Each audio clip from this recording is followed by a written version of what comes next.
ایک بندے کے بعد 10 لاکھ روپے بڑھیں حاجت اصلیہ کے علاوہ، 10، 11 اور 12 ذوالحجہ کو وہ مسافر ہے، وہ کیا ہے؟ مثلا وہ حج پہ گیا ہوا، فرض کیا ہم نے، اور اس کا وہاں شیڈول کچھ اس طرح ہے کہ وہ 10، 11 اور 12 ذوالحجہ میں شرعی مسافر ہے۔ کیا ہے یہ؟ ہر حاجی شرعی مسافر نہیں ہوتا، ذہن میں رکھیں، اس کے شیڈول کو دیکھا جائے گا کہ ان ایام میں، ظاہر ہے ہر حاجی نے ان ایام میں مکہ شریف میں ہونا ہوتا ہے، جس نے حج کرنا وہ ان ایام میں مکہ میں ہوتا ہے۔ اب دیکھیں گے وہاں اس کا کتنے دن کا پیکج، کیونکہ جہاں بندہ 15 دن کی نیت سے ٹھہرے تو بندہ مقیم ہو جاتا ہے، وہ مسافر نہیں رہتا۔ اسی لیے کہا ہر حاجی مسافر نہیں ہوگا، اپنے پیکج کو دیکھے گا، اپنے ٹھہرنے کی مدت کو دیکھے گا۔ اگر 15 دن وہاں ٹھہرنا اور انہی 15 دنوں میں یہ 3 دن بھی آ گئے تو مقیم ہے، اور اگر 14 دن ٹھہرنا ہے ان میں یہ دن آ گئے، بھلے کروڑوں روپے رکھتا ہو، کیونکہ وہ مسافر شرعی ہے۔ اسلام نے کہا جہاں نصاب ہو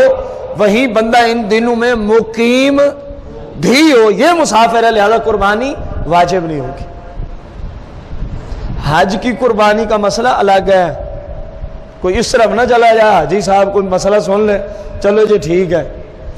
آپ مسافر ہیں بھلے مقیم ہیں، جب حج تمتع یا حج قران کی ہے آپ پہ قربانی لازم ہے، وہ حج کی قربانی ہے، اور یہ ہے بندے کے زندہ رہنے کے شکرانے میں قربانی جو ہم کرتے ہیں۔ مثلا اس کو مزید وضاحت کر دوں، ایک حاجی صاحب حج پہ ہیں اور ان ایام میں مقیم بھی ہیں اور صاحب نصاب بھی ہیں، اور حج کیا، حج تمتع یا حج، کیونکہ حج افراد جو ہے نا اس میں قربانی لازم نہیں ہوتی۔ حج کی 3 قسمیں، حج افراد جو ہے اس پہ قربانی لازم نہیں ہوتی، اور مکہ شریف سے باہر سے آنے والے جتنے حجاج بھی ہوتے ہیں وہ یا حج تمتع کرتے ہیں یا حج قران کرتے ہیں، اور یہ حج افراد جو ہے یہ مکے کے رہائشی لوگ کرتے ہیں، ان کو حکم یہی ہے، ان کو حکم ہی کہ فقط حج کا احرام باندھ کے بندہ چلا جائے، فقط اکیلے حج کا احرام، 8 ذوالحجہ کو باندھ لے، 7 ذوالحجہ کو باندھ لے،